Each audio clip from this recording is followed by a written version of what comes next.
오늘 본문 말씀 사도행전 2장 36절로 42절 말씀입니다. 사도행전 2장 36절로 42절 말씀, 하나님의 말씀입니다. 제가 봉독하겠습니다.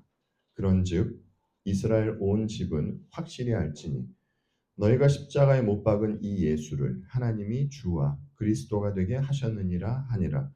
그들이 이 말을 듣고 마음에 찔려 베드로와 다른 사도들에게 물어 이르되, 형제들아, 우리가 어찌할꼬 하거늘. 베드로가 이르되, 너희가 회개하여 각각 예수 그리스도의 이름으로 세례를 받고 죄 사함을 받으라. 그리하면 성령의 선물을 받으리니 이 약속은 너희와 너희 자녀와 모든 먼데 사람 곧 주 우리 하나님이 얼마든지 부르시는 자들에게 하신 것이라 하고, 또 여러 말로 확증하며 권하여 이르되, 너희가 이 패역한 세대에서 구원을 받으라 하니, 그 말을 받은 사람들은 세례를 받음에 이날의 신도의 수가 3천이나 더하더라. 그들이 사도의 가르침을 받아 서로 교제하고 떡을 떼며 오로지 기도하기를 힘쓰니라. 아멘. 여러분, 세상은 교회를 어떤 곳이라고 생각할까요? 세상은 단지 교회를 사랑이 있고 사회에 착한 일을 하는 곳으로 생각할 것입니다. 사람들에 의해서 만들어지기도 하고 없어지는 곳을 교회라고 생각할 것이에요. 그런데 여러분, 정말 사랑이 있고 사회에 착한 일을 하는 곳이 교회인가요? 일면 그러한 면도 있습니다. 그런데 이러한 것으로 교회를 정의할 수는 없습니다. 그리고 교회가 사람에 의해서 만들어지기도 했다가 여건이 여의치 않으면 없어지는 곳입니까? 성경은 그렇게 이야기하고 있지 않습니다. 세상은 성령님의 존재를 인정하지 않지만 성경은 성령께서 임하신 곳, 바로 그곳이 교회라고 이야기합니다. 뿐만 아니라 교회는 사람들에 의해서 만들어지는 곳도 아닙니다. 교회는 하나님께서 세우시는 곳입니다. 이에 대해서 사도행전이 우리들에게 이야기하고 있는 것이죠. 하나님은 성령님을 보내주셔서 교회를 세우실 뿐만 아니라 교회와 함께 하시며 교회를 교회답게 세워가세요. 우리는 오늘도 지난주에 이어서 베드로의 설교에 귀를 기울이려고 합니다. 그리고 성령님께서 자녀들에게 어떤 일을 하셨는지 보려고 해요. 왜냐하면 오늘 본문의 이야기는 다른 그 누구의 이야기가 아니라 바로 저와 여러분의 이야기이기 때문입니다. 설교자들은 오늘 본문을 보면서 한 번쯤은 베드로를 부러워했을 것이에요.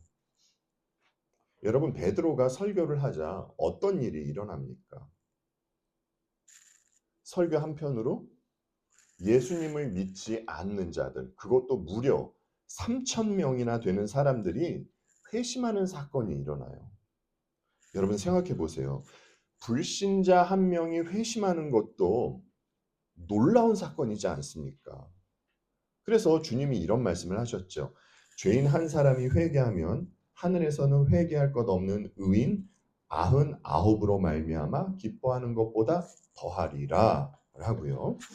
그런데 같은 시간, 같은 설교를 듣고 3,000명이 회심하는 사건이 일어나게 된 것이에요. 기적적인 사건이 벌어진 것입니다. 그런데 여러분께서 베드로의 설교를 보셔서 아시겠지만 여러분께서 보시기에 이 베드로가 설교한 것이 3,000명이나 되는 사람들을 회심시키기에 합당한 그러한 설교로 보이셨나요? 지난주에 말씀드렸듯이 베드로는요, 사람들에게 그들의 듣기에 거북하고 불편한 이야기를 전했습니다. 여러분, 이 이야기가 어떤 이야기입니까? 너희가 십자가에 못 박은 이 예수를 하나님이 주와 그리스도가 되게 하셨느니라. 그렇죠. 사람들은 베드로가 전한 이 설교를 듣고 형제들아 우리가 어찌할꼬 이렇게 탄식하는 것이에요. 보십시오. 베드로는요. 그곳에 모인 사람들의 귀를 즐겁게 하는 예화를 들거나 여러분 예화가 나쁘다고 지금 말씀을 드리는 것이 아닙니다. 오해하지 마십시오. 그리고 또 복음을 예쁘게 포장해서 전하지도 않았어요. 그는 그저 담대하게 사람들이 어떤 죄를 지었는지 사람들의 실체를 드러내고 회개를 독려했을 뿐이에요. 그런데 이렇게 사도 베드로가 담대하게 담백하게 전한 말씀으로 믿지 않던 3천 명이 회개하고 돌이킵니다. 여러분 이렇게 많은 사람이 한순간에 회심한 것이 베드로의 능력으로 그들을 회심시킨 것인가요? 그렇지 않습니다. 성령 하나님께서 사도 베드로의 설교를 도구로 해서 그들에게 역사하셨기 때문이에요. 우리가 오늘 본문을 잘 보면요. 성령님은 그들에게 깨닫게 해주시는 것이 있어요. 그들은요. 베드로의 설교를 듣고 깨달은 것이 있습니다. 여러분 이것이 무엇일까요?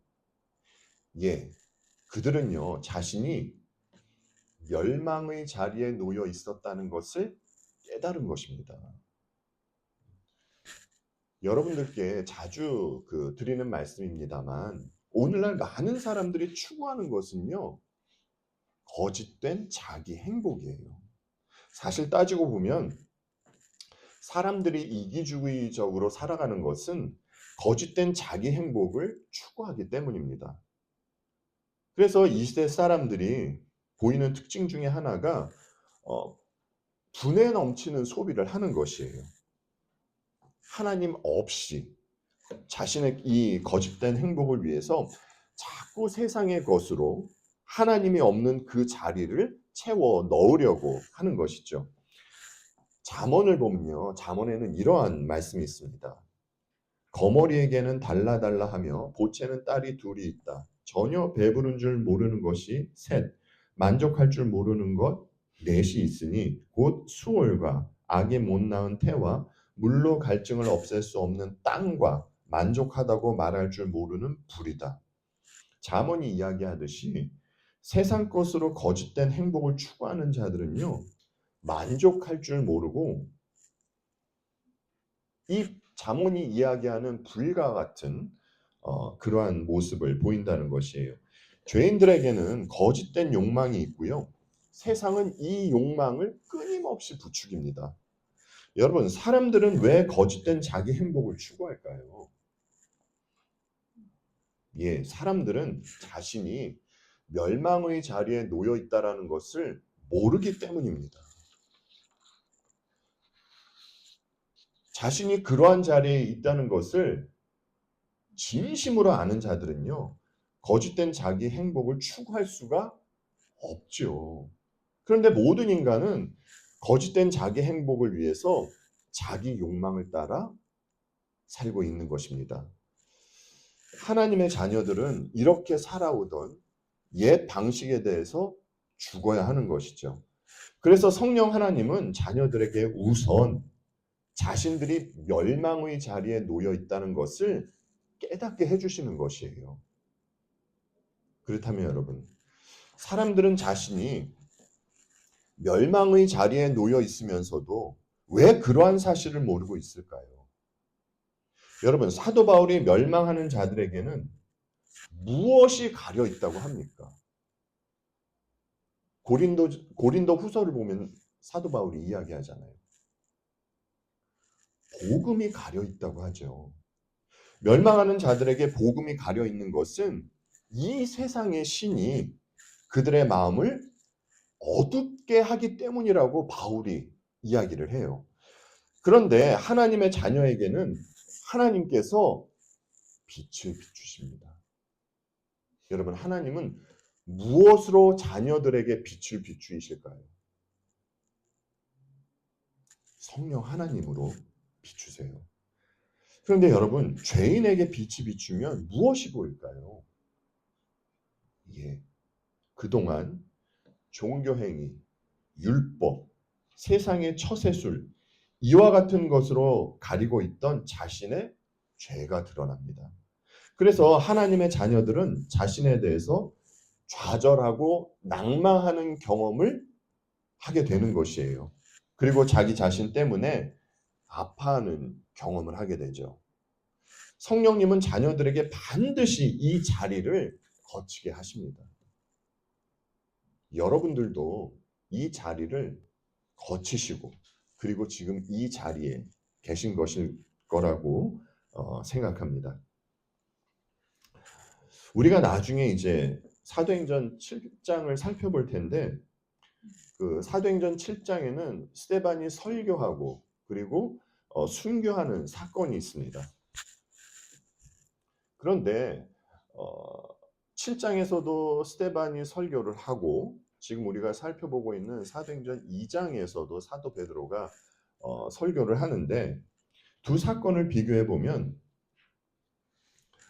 오늘 베드로의 설교를 들은 사람들은 말씀으로 인한 찔림이 있고 사도들에게 어떻게 하면 좋겠냐는 반응을 보여요. 그런데 스데반의 설교를 들은 사람들은 전혀 다른 반응을 보입니다. 그들은 스데반의 설교를 듣고 격분해서 스데반에게 이를 갑니다. 그리고 또 어떻게 하죠, 여러분? 자신들의 귀를 막고 소리를 지르면서 스데반을 돌로 쳐서 죽입니다. 자신들의 죄악된 실체를 드러내는 출처를 없애버리는 것이죠. 여러분, 죄인에게 복음이 전해지면 모든 이들이 돌이키지 않습니다. 인간의 그릇된 자기 애는 간교하면서도 너무나 무서운 것이에요. 죄인에게 복음이 전해지면 이와 같은 반응이 나타난다는 것이에요. 주님도 보세요, 여러분. 바리새인들, 율법학자들, 종교 지도자들, 여러분 당시에 이들은 서로 친하지도 않았어요. 서로 사이가 좋지 않았습니다. 그럼에도 불구하고 이들은 하나가 되는 모습을 보이잖아요. 여러분, 이들을 하나가 되게 한 것이 무엇입니까? 이들은 왜 함께 시간을 내면서 공모를 하면서까지 주님을 죽인 것입니까? 예, 주님이 그들의 죄악된 실체를 드러내셨기 때문이에요. 여러분, 세상이 착한 사람을 좋아할까요? 싫어할까요?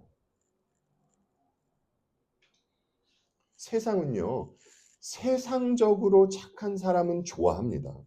그러나 성경적으로 착한 사람은 싫어해요. 왜일까요? 사도 요한이 이런 말을 하죠. 우리는 가인과 같은 사람이 되지 말아야 합니다. 그는 악한 자에게 속한 사람이어서 자기 동생을 쳐 죽였습니다. 무엇 때문에 그는 동생을 쳐 죽였습니까? 보십시오, 여러분. 그가 한 일은 악했는데 동생이 한 일은 의로웠기 때문입니다. 아벨이 한 일이 의로웠기 때문에 가인이 아벨을 돌로 쳐서 죽였다는 것이에요. 이어서 계속 보겠습니다. 형제자매 여러분, 세상이 여러분을 미워해도 이상히 여기지 마십시오. 사도 요한이 뭐라고 하죠, 여러분? 세상이 여러분을 미워해도 이상하게 여기지 말라고 하죠. 세상이 성도를 미워하는 것은요, 당연한 것이라는 겁니다. 주님도 이와 같은 말씀을 하셨어요. 세상이 너희를 미워하거든 세상이 너희보다 먼저 나를 미워하였다는 것을 알아라. 너희가 세상에 속하여 있다면 세상이 너희를 자기 것으로 여겨 사랑할 것이다. 그러나 너희는 세상에 속하지 않았고 오히려 내가 너희를 세상에서 가려 뽑아냈으므로 세상이 너희를 미워하는 것이다. 주님도 그리스도인이 세상에서 미움받을 것에 대해서 말씀을 하셨어요. 세상이 그리스도인을 미워하는 이유가 그들은 세상에 속해 있지 않고 주님께 속해 있기 때문이라고 주님이 말씀하시죠. 여러분, 이 땅에서 진짜 착한 일을 하신 분이 누구입니까? 예수님이시잖아요.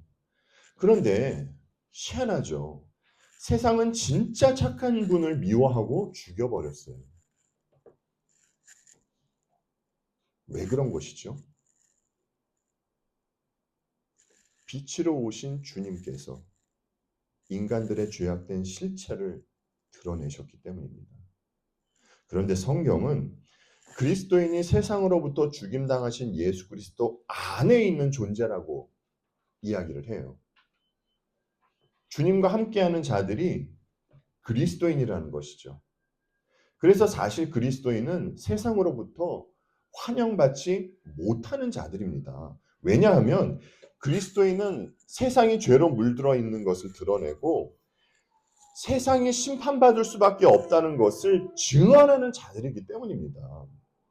여러분, 죽을 수밖에 없는 이들에게 복음을 전하는 것, 이것이 주님이 하셨던 착한 일이요, 우리도 해야 하는 착한 일인 것이에요. 여러분, 우리가 믿고 또 사람들에게 전하는 것이 무엇입니까? 예수 그리스도의 십자가잖아요. 우리가 주님의 십자가 사건을 믿는 것이잖아요. 그 사건을 믿는다는 것 자체가 여러분, 우리는 세상의 심판을 이야기하는 것이고 죄를 이야기하는 것입니다. 그래서 세상은 우리를 환영하지 않는 것이에요. 우리를 좋아할 수가 없습니다. 그렇다고 여러분, 세상이 아무리 우리를 미워한다 할지라도 우리는 하나님으로부터 사랑을 받고 있는 자녀답게 세상의 가치는 따르지 않으면서도 예의는 갖추어야 합니다. 여러분께서도 느끼셨겠지만 이제 세상에는 상식이라는 것이 점점 없어지고 있어요.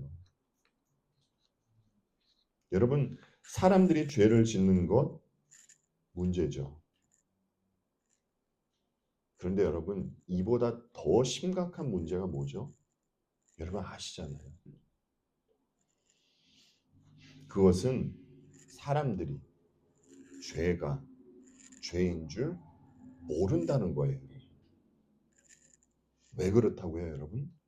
예, 이 세상의 신이 사람들의 마음을 어둡게 했기 때문입니다. 여러분, 무식하면 용감하다는 말 있잖아요. 그래서 사람들이 자신의 처지를 모르고 자신이 멸망의 자리에 놓여 있는 줄도 모르고 자기의 욕망에 따라 거짓된 나만의 행복을 추구하며 사는 것이에요. 성령 하나님은 이런 이들 가운데 어떤 이들에게 빛을 비추사 자기 안에 얼마나 끔찍하고 더러운 것이 있는가를 보게 하시는 것입니다. 그리고 그것을 해결받을 수 있는 곳으로 인도하는 것이에요. 여러분, 신자와 불신자의 차이가 바로 이것입니다. 신자는 죄를 전혀 안 짓고 불신자는 죄를 짓는 것이 아니라 불신자는 자기가 심판받아 마땅한 죄인이라는 것을 모르지만 신자는 자기가 죄인이라는 것을 안다는 것이에요. 근데 여러분, 이것은 스스로 내 힘으로 그것을 깨닫는 것이 아니라 성령 하나님께서 깨우쳐 주시는 거라는 것입니다. 자, 그런데 이렇게 성령으로 인해 빛을 받은 이들에게 이러한 증상이 나타나요. 본문 37절 말씀만 세 번역으로 다시 보겠습니다. 형제들이여, 우리가 어떻게 하면 좋겠습니까? 하고 베드로와 다른 사도들에게 말하였다. 이들이 보인 반응은요, 너무나 당연한 반응이에요. 왜죠? 죄인이 자신의 실체를 보면 불안할 수밖에 없습니다. 고민이 생기는 것은 정상적인 것이에요. 오히려 자신의 실체를 봤음에도 불구하고 불안한 것이 생기지도 않고 고민이 생기지 않는다면 그것이 이상한 것입니다. 이에 대해서 우리 믿음의 선배인 스티븐 찬옥은 이러한 말을 했어요. 성령은 잊었던 죄악들을 생각나게 해주고 양심에게 들이대며 우리가 행한 모든 것에 대한 감각을 우리에게 새롭게 해주는 것은 성령이 역사하는 증거다. 오래되고 잊었던 죄악들이 또렷하게 생각나게 되는 것은 성령이 역사한 결과다. 성령은 우리 마음보다 크고 모든 것을 알기 때문이다. 이처럼 성령은 젊은 시절의 죄악들을 나이 든 시절에 늘어놓고 욥의 경우처럼 사람들에게 젊었을 때의 죄악들에 마음을 집중하게 한다. 먼지에 덮여있던 불법들을 모아놓는다. 양심을 쿵쾅거리게 하고 그 죄악들에 대한 느낌과 생각으로 영혼을 가득 채워주고 수많은 죄악을 조목조목 들이댄다. 스티븐 차녹이 성령은 인간의 양심을 쿵쾅거리게 한다고 하죠. 여러분, 사람이 왜 양심이 쿵쾅거리는 것입니까? 양심에 찔림이 있기 때문이에요. 그런데 여러분, 이 부분이 중요합니다. 하나님의 자녀가 양심의 찔림을 받았을 때에 그들은 자신의 양심을 다른 것으로 마비시키는 것이 아니라 아파하면서 생각한다는 것이에요. 형제들이요, 우리가 어떻게 하면 좋겠습니까? 안타깝게도 이 시대의 기독교는요, 세상으로부터 욕을 듣고 있습니다. 이유인즉슨 기독교인들이, 그 중에서도 교계 지도자들이 세상보다 더 도덕적으로 타락한 모습을 보이기 때문입니다. 우리가 조금 전에 스티븐 차녹의 글을 보았는데 그는 청교도입니다. 야고보가 그랬죠. 믿음에는 그에 걸맞는 행위가 있어야 한다고요. 예, 성경은 행위가 없는 믿음은 죽은 믿음이라고 이야기를 합니다. 그래서인지 과거 청교도는 선한 행위가 참 믿음의 열매라는 것을 강조했어요. 그들은 진정한 믿음은 실천적인 믿음이라고 했습니다. 청교도들에게 행위가 나타난 것은 그들에게 믿음이 있기 때문이었어요. 그런데 세상 사람들의 눈에는 그들의 믿음이 중요한 것이 아니라 그들이 보이는 행위가 중요하게 보인 것이었어요. 그래서 과거에는 오늘날과는 달리 세상이 그리스도인을 착한 사람들로 봤습니다. 그러나 성경은 그저 착한 사람들을 그리스도인이라고 하지 않아요. 자신에 대해서 처절하게 실망을 하고 그래서 예수 그리스도만 믿고 의지하는 이들을 그리스도인이라고 하는 것입니다. 그렇다면 여러분, 그리스도인은 왜 예수님만 믿고 의지할까요? 여러분들은 왜 예수 그리스도만 믿고 의지하죠?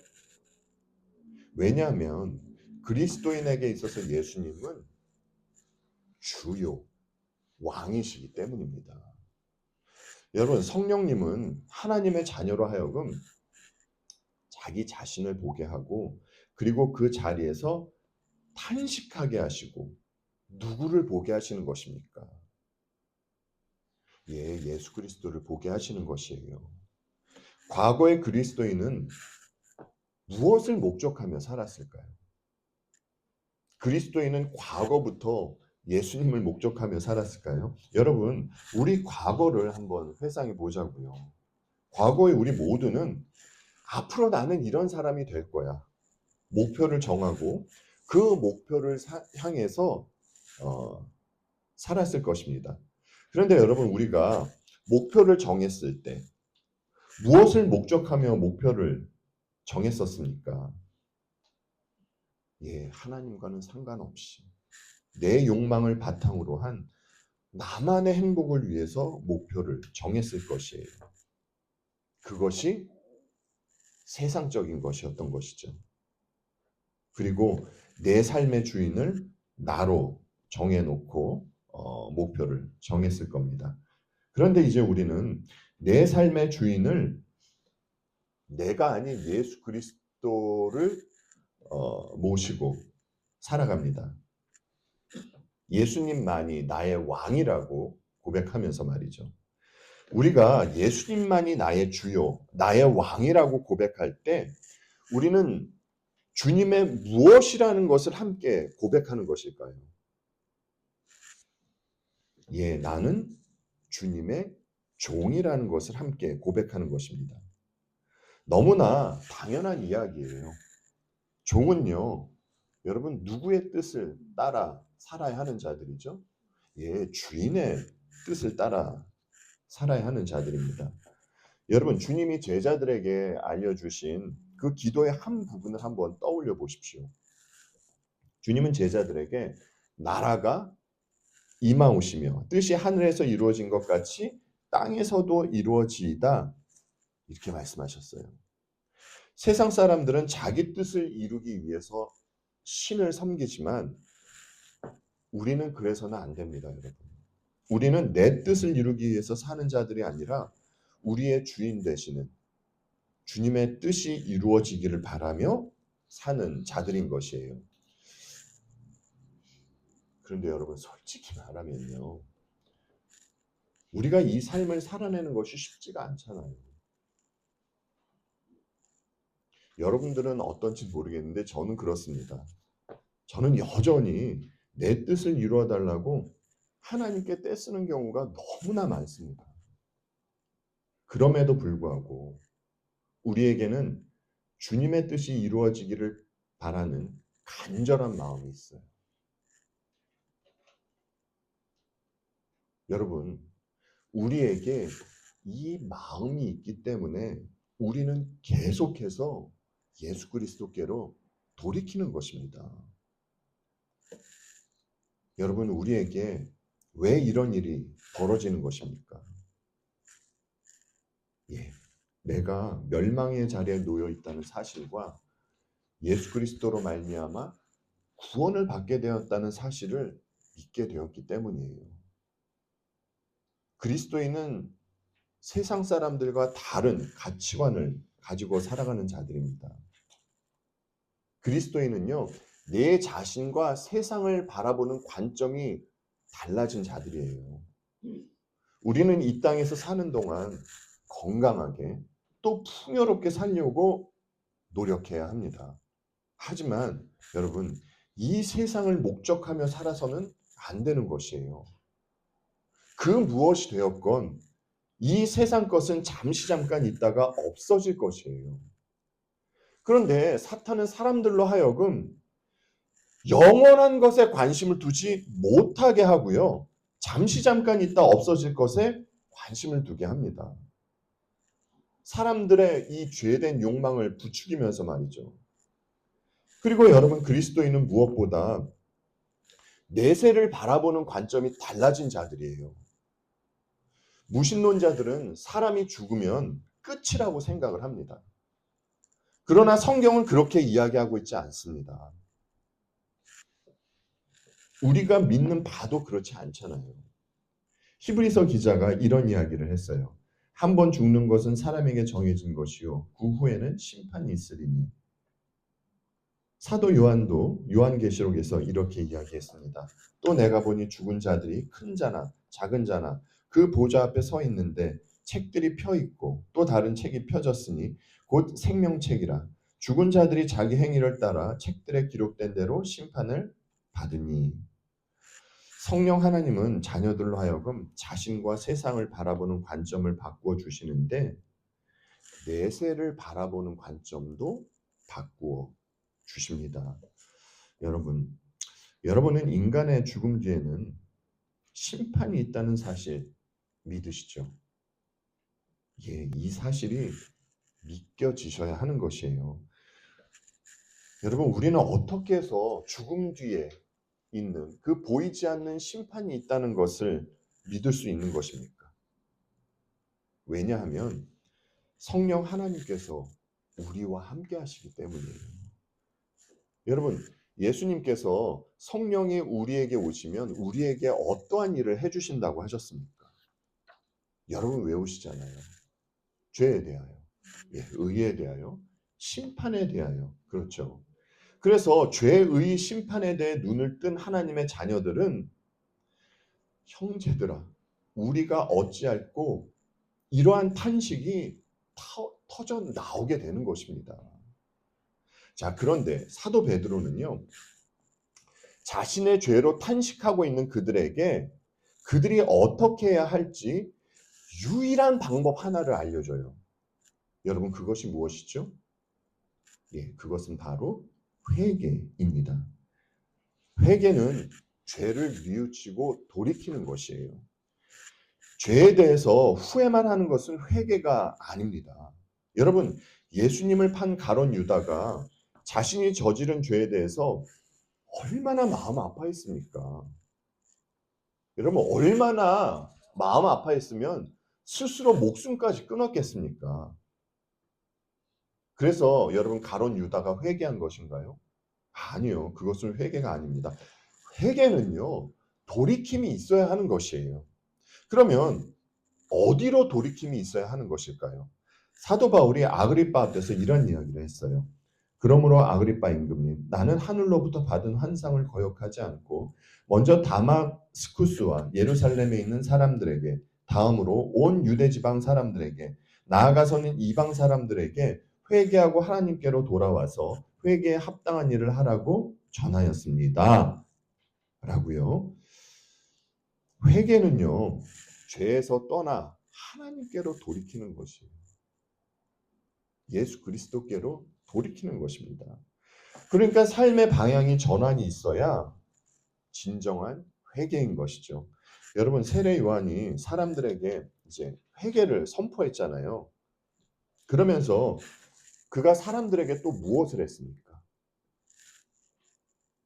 예, 세례를 주었죠. 그러니까 세례는 회개의 표현인 것입니다. 그러니까 우리가 들으면 다소 부끄럽지만 성경은 교회를 세상으로부터 구별된 거룩한 모임이라고 해요. 그러니까 성경은 교회인 우리를 거룩한 자들이다라고 하는 것이죠. 그렇다면 여러분, 회개하고 거룩한 자들이 된 우리는 어떻게 살아야 할까요? 여러분, 우리의 인생이 무엇으로 점철되어야 할까요? 여러분, 하나님께서 우리들에게 믿음을 주셔서 예수님을 믿게 하셨어요. 그런데 왜 하나님은요, 여전히 우리를 이 땅 가운데에서 살게 하실까요? 우리가 이 땅을 살아감에 있어서 늘 언제나 행복하게, 편안하게 살아가는 것 아니잖아요. 하나님은 우리가 당하는 그 모든 일을 다 알고 계십니다. 그럼에도 불구하고 왜 이 땅을 살게 하실까요? 여러분, 오늘 본문을 보면요, 회개한 이들이 무엇을 하는 것이 보이죠? 본문 42절 말씀만 다시 보겠습니다. 그들이 사도의 가르침을 받아 서로 교제하고 떡을 떼며 오로지 기도하기를 힘쓰니라. 그들은요, 사도의 가르침을 받는다고 해요. 여러분, 이 가르침은 어떤 가르침일까요? 예, 예수 그리스도에 대한 가르침입니다. 그리고 이들은 교제를 합니다. 여러분, 이들을 하나로 묶어서 교제하게 하는 것은 또 무엇일까요? 예, 우리 주님으로 말미암는 복음이에요. 떡을 떼는 것은 무엇입니까? 성찬을 했다는 것이죠. 그러니까 회개한 이들의 삶의 중심에는 무엇이 있다는 것입니까, 여러분? 예수 그리스도가 있다는 것이에요. 이것이 진짜 자신이 예수 그리스도로 말미암아 멸망의 자리에서 구원받았다는 것을 믿는 회개한 이들에게 나타난 모습이라는 것이에요. 그런데 여러분, 이들이 말씀을 배우고 또 교제를 하고 또 떡을 뗄 때에 어떠한 마음으로 그러한 것들을 할까요? 예수 그리스도로부터 받은 그 사랑으로, 은혜로 사랑을 나타내며 이러한 일들을 하는 것입니다. 하나님은요, 저희들에게 이것 하라고, 그리고 우리의 인생이 예수 그리스도께로 점철되어지라고 우리에게 이 인생을 허락하시는 것이에요. 여러분, 우리의 삶의 중심에는 누가 있습니까? 아직도 내 자신인가요? 아니면 예수 그리스도인가요? 우리가 진정으로 회개하고 하나님의 자녀가 된 그리스도인이라고 한다면 우리 삶의 중심에는 우리 주님 예수 그리스도가 있어야 합니다. 그래야 우리는 끊임없이 주어진 삶을 살아가며 우리 주님께 다시금 돌이키며 완성된 그 하나님 나라로 입성할 수 있는 것이에요. 기도하겠습니다.